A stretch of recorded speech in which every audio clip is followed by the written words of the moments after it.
Aleluia. Abra sua Bíblia comigo no livro do profeta Amós, no Antigo Testamento. Livro do profeta Amós, capítulo 4, versículo de número 12. Deus tem uma palavra para todos nós aqui nesta noite. Amós, capítulo 4 e verso 12. Eu quero ler com todos os irmãos. Diz assim: estou feliz porque nós estamos aqui nesta grande multidão. Vejo pessoas até lá do outro lado da rua, pessoas que estão paradas para ouvir a palavra de Deus. E temos aqui centenas de pessoas que não são crentes. Eu tenho certeza que hoje a palavra de Deus vai te tocar e você vai ter uma nova dinâmica de vida, porque Jesus Cristo tem algo de novo para fazer na sua vida. Vamos ler, diz assim: prepara-te, ó Israel, para te encontrares com o teu Deus. A parte B do versículo. Vou repetir: prepara-te, ó Israel, para te encontrares com o teu Deus. Repita isso bem alto comigo. 1, 2, 3 e já. Prepara-te, ó Israel, para te encontrares com o teu Deus. Que Deus nesta noite nos abençoe através da sua palavra e que nós possamos ter o poder genuíno e real do Espírito Santo em nosso meio. Podemos assentar aqueles que têm banco para se assentar, porque nós estamos aqui na rua e muitas pessoas, dezenas, talvez centenas, ficarão de pé, mas Deus estará te abençoando de pé mesmo. Eu glorifico, exalto e magnifico o nome de Jesus Cristo, porque quando eu dei a minha vida para servir a Jesus Cristo, eu tinha convicção plena, eu tinha convicção cabal de que eu não estaria adorando a um boneco, a uma marionete, a um fantoche que eu pudesse levar para qualquer lado. Quando eu dei a minha vida para aceitar a Jesus Cristo, eu tinha certeza real e convicta de que eu estava entregando as minhas vidas nas mãos do Deus Todo-Poderoso, que está de destra do Pai, assentado à direita, nos céus dos céus, para a glória e para a honra perpétua do seu nome.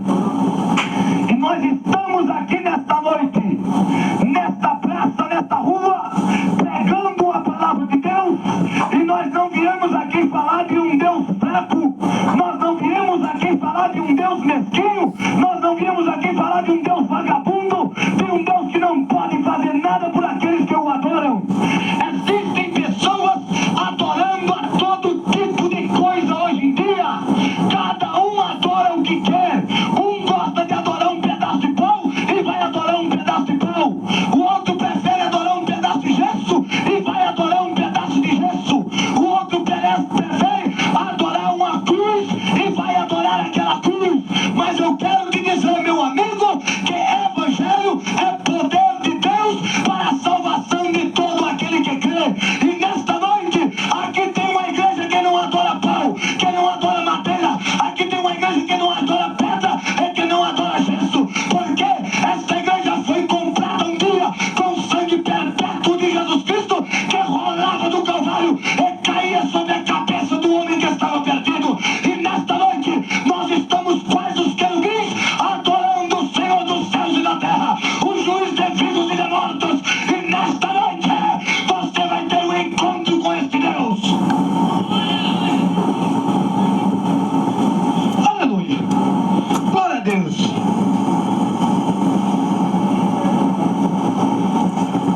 Eu quero pregar nesta noite sobre o tema encontro com Deus. Você já se preparou para encontrar com tanta gente? Você já se preparou até para encontrar com o padre? O outro se preparou para encontrar com o pastor. O outro se preparou para encontrar com a noiva no dia do casamento. O outro se preparou para se encontrar com sua namorada. Mas nesta noite você vai se preparar para encontrar com seu Deus, aquele que criou os céus e aquele que criou a terra, aquele que fez os homens e que também fez os anjos, aquele que está sentado no céu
com Deus aqui nessa lugar.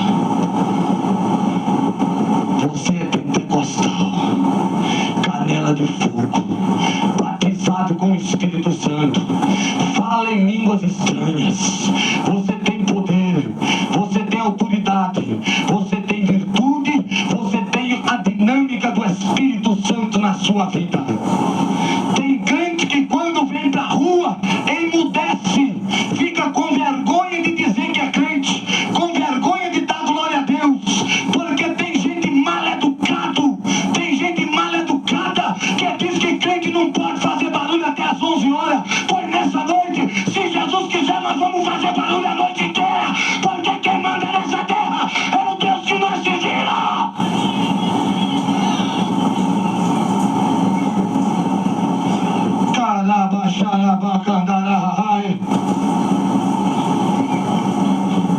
E tem crente que tem medo.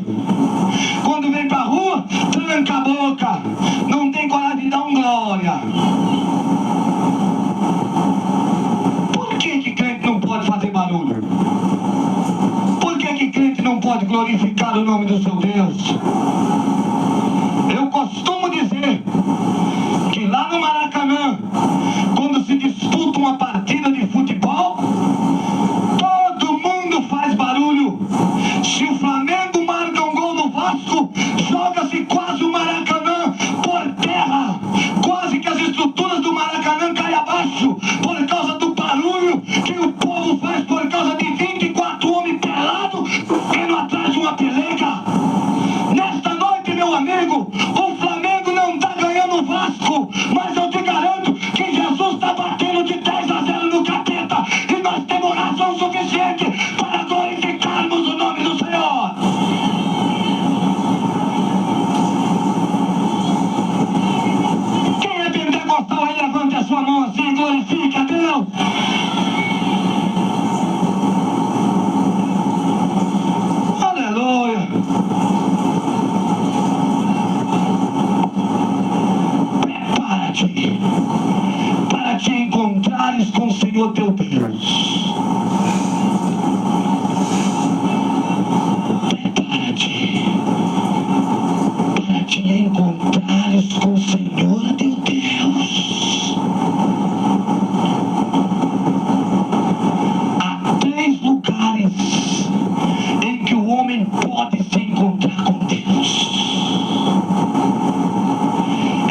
quer se encontrar com Deus de maneira nenhuma, mas na fornalha da aflição ele encontra. Tem gente que diz assim: eu não gosto de Deus, não gosto de crente, eu não gosto de hino, eu não gosto de Bíblia. Mas quando a doença braba bate na casa dele, ele sai correndo ao encontro de Deus. Ele se esquece da raiva que ele tem dos crentes.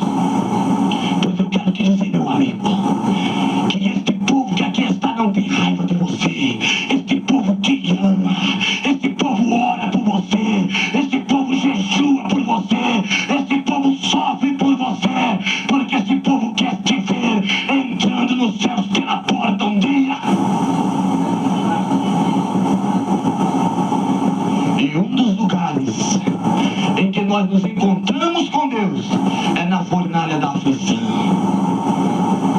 Quantos crentes sabem o que é se encontrar com Deus na hora da aflição? Na hora que os amigos viram a costas, na hora que o pai não pode amparar, na hora que a mãe foge e falta o socorro da família e ninguém te entende. Você olha para um lado, ninguém te compreende. Você olha para o outro, ninguém te ampara. E naquele momento de aflição e de solidão, você encontra com um Deus que está de braços estendidos, dizendo: todos te abandonaram, mas eu não te deixarei jamais. Eu estarei convosco até a consumação dos séculos, todos os dias, dia após dia.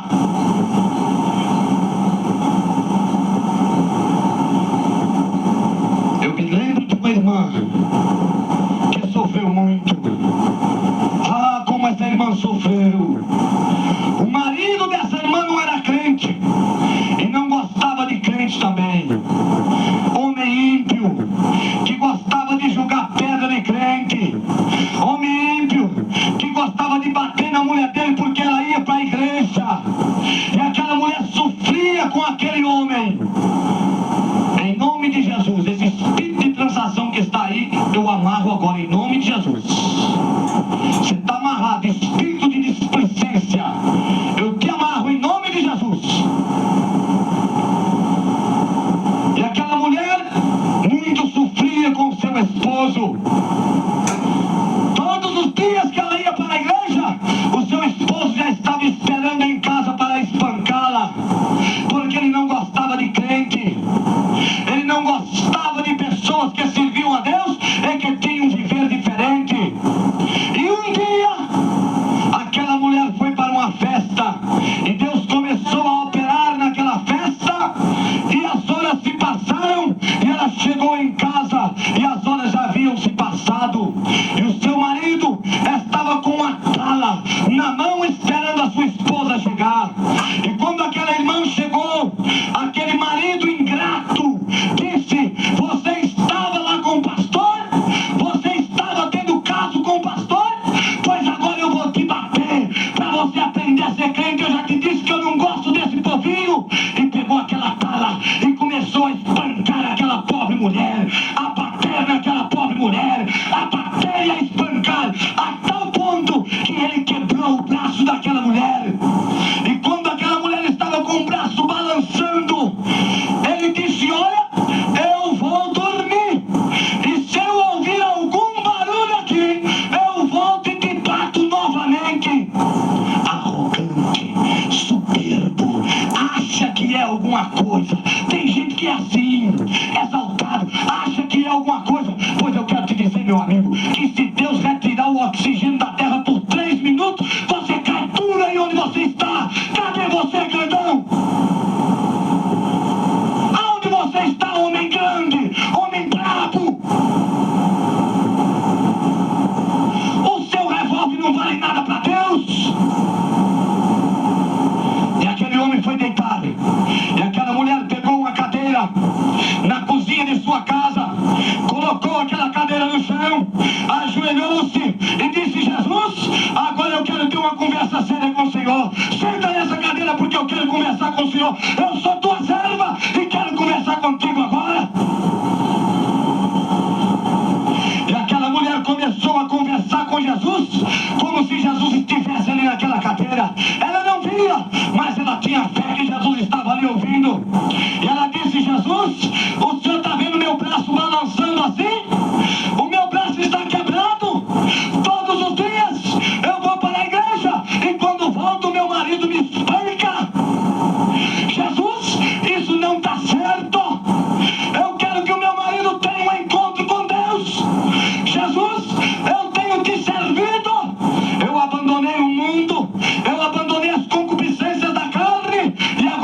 o meu braço quebrado.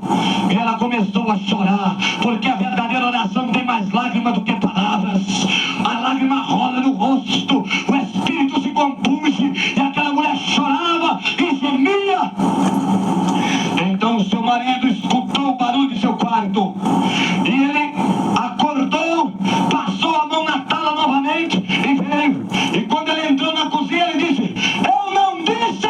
Quando ele disse eu não disse, ele parou com a tala na mão. E quando ele parou com a tala na mão, ele começou a tremer. Ele começou a tremer. Ele começou a tremer. E então ela ficou espantada porque aquele homem estava tremendo. E ele disse: olha, eu vim aqui para te bater, mas eu quero saber de uma coisa: quem é este homem de branco que está na tua frente?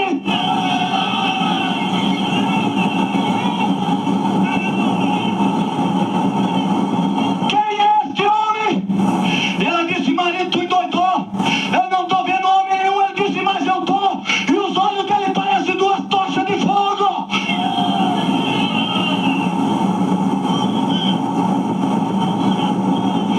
Ele disse: não tem problema, eu bato em você e bato nesse protetor que você arrumou. E rumou em direção àquela mulher. Mas quando ele rumou, Jesus, que estava do lado daquela mulher, pegou aquela mulher e colocou por trás de si, estendeu as suas mãos e disse: agora o negócio é comigo. Quando Jesus estendeu as suas mãos, aquele homem caiu por terra chorando. E ele, em soluços, chorava, chorava e chorava. E a mulher disse: meu esposo, o que está acontecendo? Ele disse: eu quero que tu me perdoe hoje. Eu fui um homem ignorante que persegui os crentes, mas hoje eu tive um encontro com o Deus dos crentes. Eu quero aceitar este Jesus.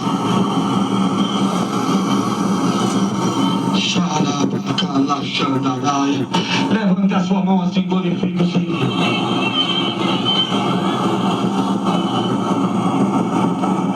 Na hora da aflição, é hora de se encontrar com Deus. Eu me lembro de um rei exaltado, por nome de Nabucodonosor, homem soberbo, exaltado. E com homem exaltado acontece duas coisas: ou ele vira bicho, ou bicho come ele. E tem muito obreiro exaltado, e ele vai virar bicho, ou o bicho vai comer, para ele aprender a ser humilde.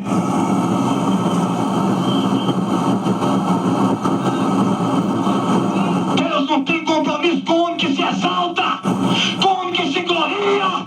Deus tem compromisso com homens pequenos, porque João disse: importa que ele cresça e que eu diminua.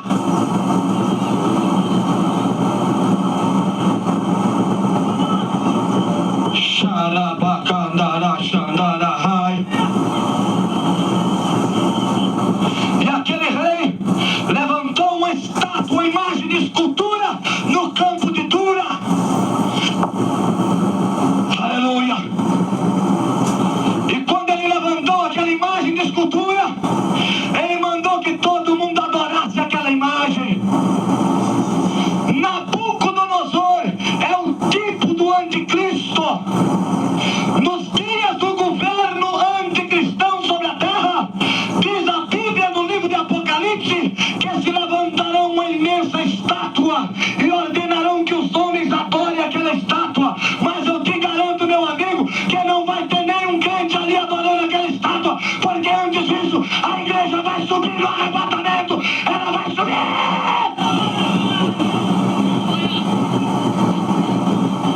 Quantos têm convicção de que vai subir? Quantos têm? Quantos têm? E ele mandou que todos adorassem, mas tinha 3 homens de Deus. E homem de Deus tem que ser homem de Deus na acepção da palavra. Tem muito homem de Deus que é homem de Deus quando a coisa tá boa. Quando o troço aperta, ele desvia, esquece até que é crente. Mas homem de Deus tem que ser homem de Deus no refrigério e no fogo, na provação e na bonança. E aquele homem disse: todos vão ter que adorar essa estátua, e quem não adorar, eu vou lançar vivo na minha fornalha de fogo. E havia 3 homens de pé, e eles disseram: rei, tu danado, cabra. Nós somos crentes e nós não adoramos Maria, não adoramos Pedro, não adoramos João, nós não adoramos Tomé, nós não adoramos a Palestina e nem a Penha. Nós só adoramos o Deus que fez os céus e a terra.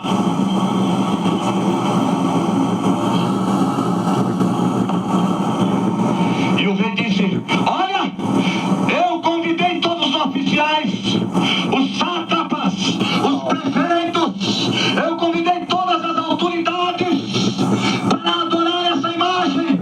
E se vocês não adorarem, vocês vão ser lançados vivos. E eles disseram: pois bem, pode começar a julgar, porque nós não vamos adorar. E tocou-se o sinal, e aquele rei mandou que eles adorassem. E eles permaneceram de pé, porque crente que é crente não adora. Não adora. Tem muita gente na idolatria, adorando o filho, o outro adora o dinheiro, o outro adora o carro, o outro adora a bicicleta, o outro adora a fazenda. Mas Deus está procurando verdadeiros adoradores que o adorem em espírito e em verdade, em espírito e em verdade, em espírito e em verdade. E eles não adoraram. Diz a Bíblia que o rei se enfureceu, rangeu os dentes e mandou aquecer a fornalha 7 vezes mais. E quando o calor estava no máximo do limite, ele mandou amarrar os homens e os lançar na fogueira.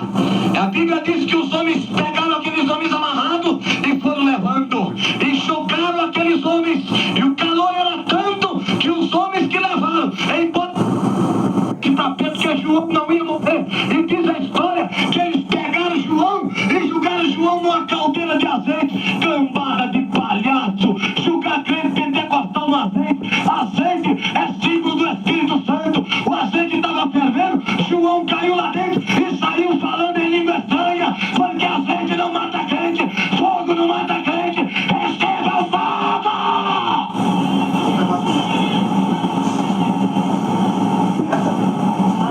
E quando aquele rei foi olhar os homens que julgaram, ele descobriu que o crente se encontra com Deus na fornalha da aflição. Quando ele olhou lá para dentro, ele disse: ué, eu estou pasmado. Nós julgamos 3 homens atados dentro daquela fornalha. Eu, porém, estou vendo 4 homens soltos. E a semelhança do quarto é como se fossem os filhos de Deus. Deus estava se encontrando com seus servos lá dentro da fornalha da prisão, porque a Bíblia diz: quando passares pelas águas, eu estarei contigo, quando pelos rios, eles não te submergirão, e quando passares pelo fogo, a chama não arderá em ti. Diz Deus que nós somos um povo tirado a 3ª parte, e esta 3ª parte eu a farei passar pelo fogo, e a provarei como se prova a prata, e a purificarei como se purifica o ouro, e eles dirão: é o meu Deus, e eu direi do céu: é o meu povo.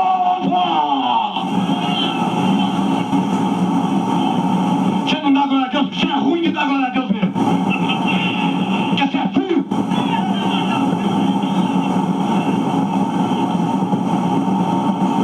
Irmão, você tem um cotovelo aí? Tem? Jesus unge o cotovelo desses crentes agora. Dá um cutucão do seu irmão e fala assim: recebe poder, crente frio.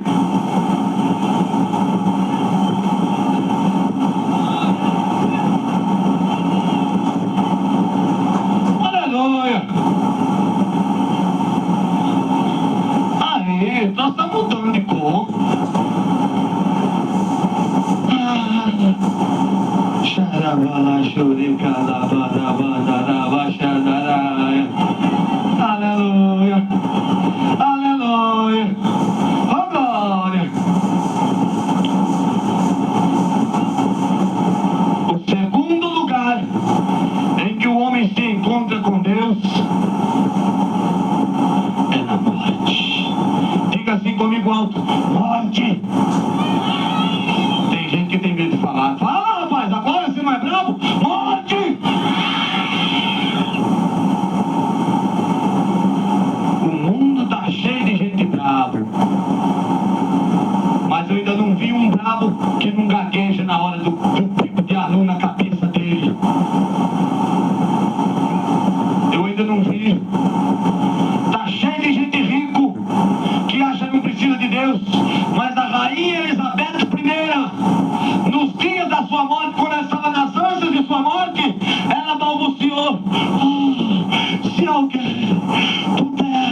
jeito, mas a morte vai te pegar um dia.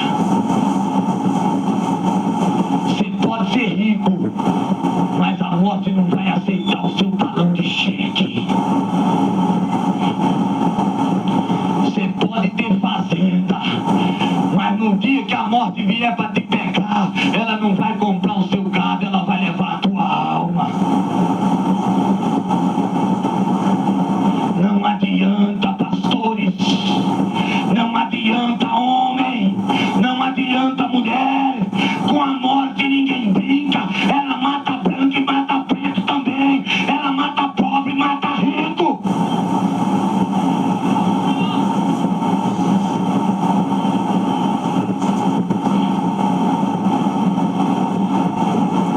Tem gente que nunca quer pensar na morte. Deixa esse negócio de morte pros velhos, mas o cemitério está cheio de gente novo. Conheci tanta gente cheia de saúde que da noite pro dia adormeceu vivo e amanheceu morto. Que adianta você se agarrar no seu santo? Que adianta você se agarrar no seu dinheiro? No dia que a morte vier buscar, não tem São Judas Tadeu que te livre dela. A Bíblia diz que aos homens está ordenado morrer uma vez. Tem um monte de fantasmagórico aí que fica torcendo a verdade e dizendo que tem reencarnação, que o espírito se aperfeiçoa através da reencarnação. Isso é mentira, é conversa fiada. A Bíblia diz que o homem está ordenado morrer uma vez só. Tem gente que não tem problema, eu morro, depois eu vou pro purgatório. Só se você for uma pulga, porque purgatório é mitologia barata, é história do padre, é mentira, não tem na Bíblia.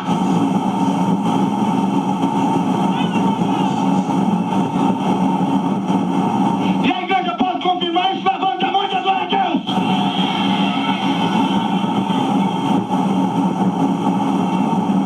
Te enganaram, dizendo que quarta-feira de cinza, botando cinza na tua testa, o teu pecado está purificado. Isso é mentira. Só tem um que pode purificar pecado, é o sangue de Jesus. É o sangue.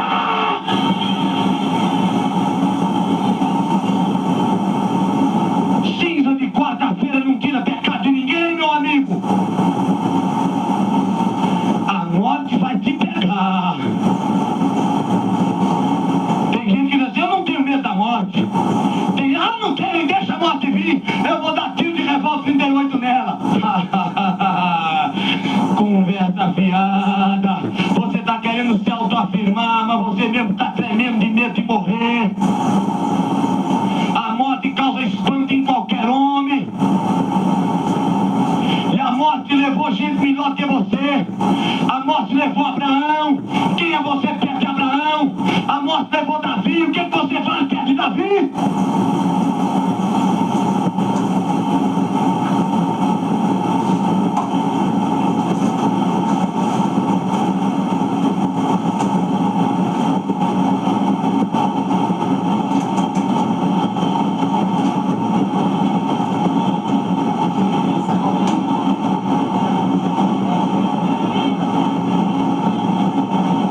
Pega, xaracalai!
tipos de morte para se morrer. Você achava que tinha uma só, né, Marmanjo? Tem 3. Tem 3 tipos de morte. A palavra morte quer dizer no original da Bíblia: separação. Morte física, separação do corpo e do espírito. Morte espiritual, esta morte que você está morto, defunto, é a separação do homem para com Deus.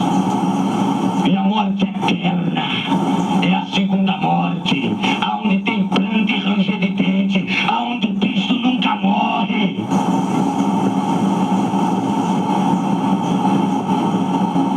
A Bíblia diz, em Eclesiastes capítulo 12, verso 1 em diante: lembra-te do teu Criador nos dias da tua mocidade, antes que venham os maus dias e os tempos dos quais venhas dizer: eu não tenho neles contentamento.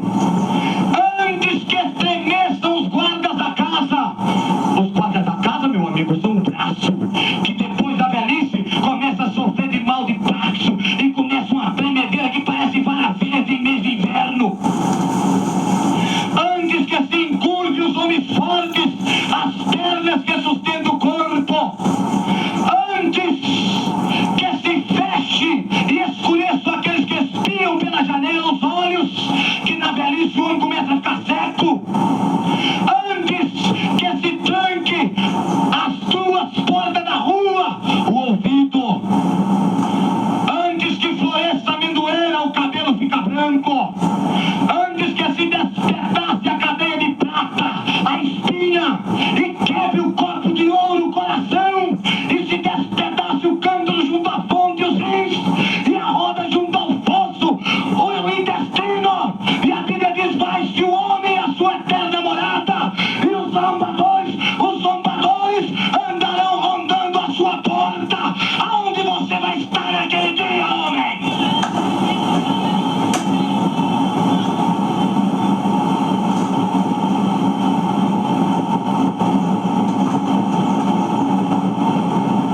É isso mesmo! Pode falar em língua estranha que você é crente. A morte mata o ímpio, mas não te mata.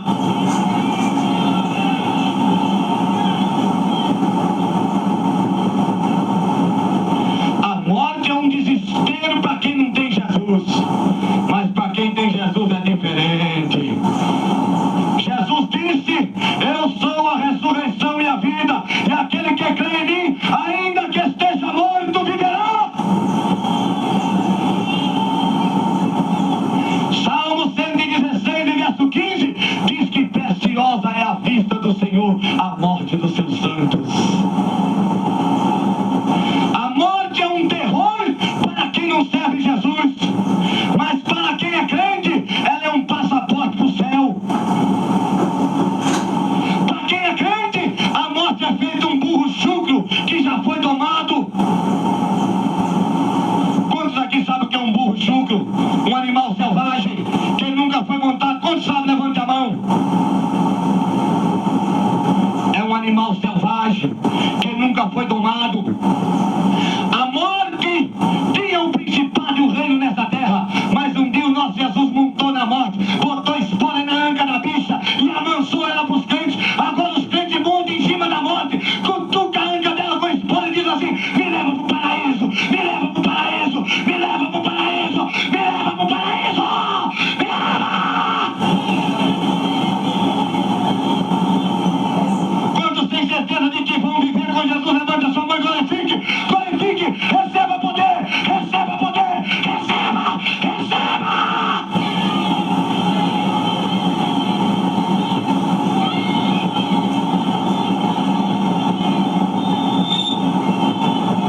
Aleluia! Vem cá, irmã!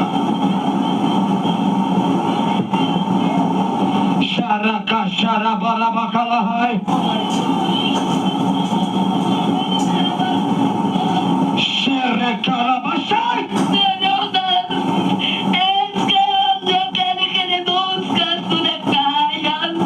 O meu Espírito Santo redecade da laia. Visita coração triste sobre caias.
O terceiro lugar em que o homem se encontra com Deus chama-se arrebatamento. Primeiro aos Tessalonicenses, capítulo 4, a partir do verso 16, diz: e o mesmo Senhor descerá dos ares com alarido, com a voz do arcanjo e com a trombeta de Deus, e os que morreram em Cristo ressuscitarão primeiro, e depois nós, os que estivermos vivos, seremos juntamente arrebatados com eles, a encontrar com o Senhor dos ares, e estaremos para sempre com o Senhor. Quantos creem que nós vamos subir no arrebatamento? Então glória, glorifique!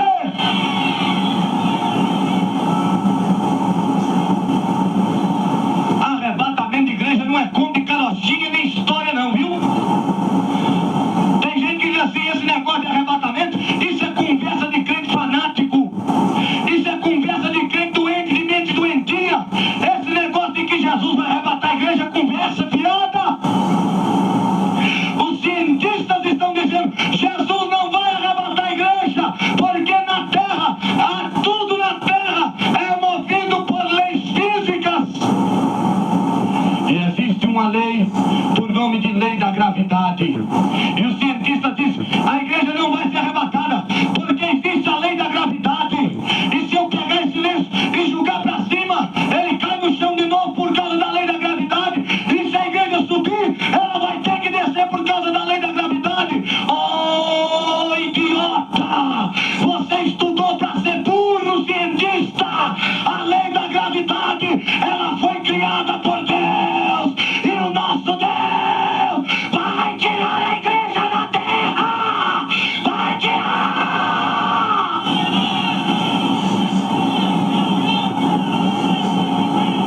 Chama, cai, tu cai! Levanta sua mão assim, receba poder!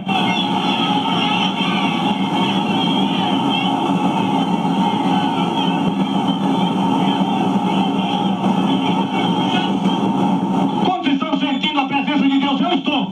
Eu estou! Um minuto de louvor agora! Um minuto de coça no capeta! Um minuto de coça no diabo! Vamos adorar a Deus! Adorar a Deus!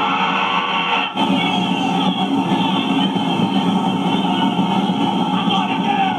Adore a Deus!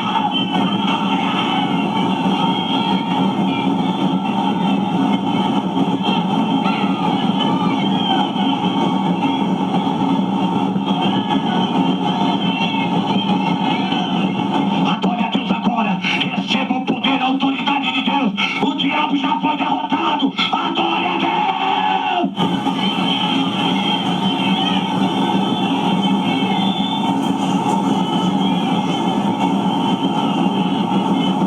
Nós estamos aqui nessa rua, mas é bom que o diabo saiba que esse povo não tem vergonha de ser crente. Esse povo sabe dar glória a Deus na rua também. Toma, diabo! Toma, diabo!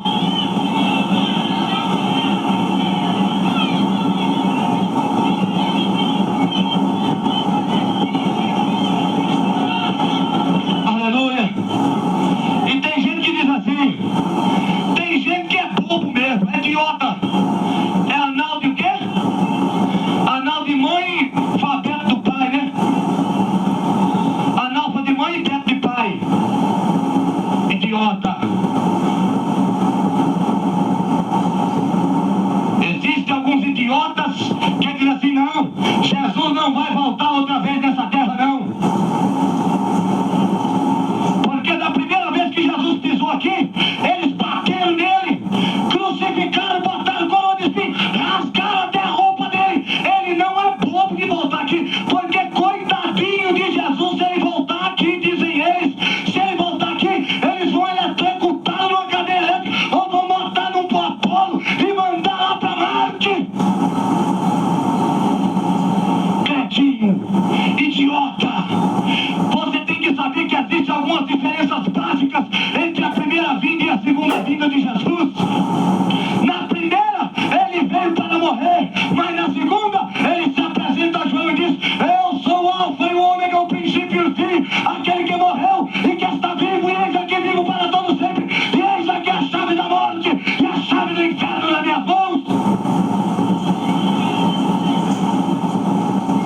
Na primeira vinda de Jesus aqui na terra, ele apanhou com vara, mas na segunda vinda de Jesus, ele vem para reger as nações com vara de ferro, com vara de ferro, com vara de ferro. Na primeira vinda de Jesus, ele entrou em Jerusalém montado num jumentinho, porque ele veio em humildade, ele veio em submissão. Mas na segunda vinda de Jesus, João viu no capítulo 19, no verso 11, em diante de Apocalipse, e João disse que na primeira vinda ele veio num jumentinho, mas na João disse: eis o céu, eu vi o céu aberto, e eis um com justiça, e chama-se fiel e verdadeiro. E sobre a sua cabeça havia vários nomes escritos, e vários diademas, e um nome que ninguém sabia, senão só ele mesmo. Ele estava vestido de uma veste salpicada de sangue, e o nome pelo qual se chama é a palavra de Deus. E seguiram-no os exércitos do céu, em cavalos brancos, vestidos de linho branco, fino e puro. E ele mesmo é o que pisa o vinho lagado, furor da ira do Todo-Poderoso. E ele tem na sua boca uma espada de dois gumes, e uma vara de ferro nas suas mãos para reger com elas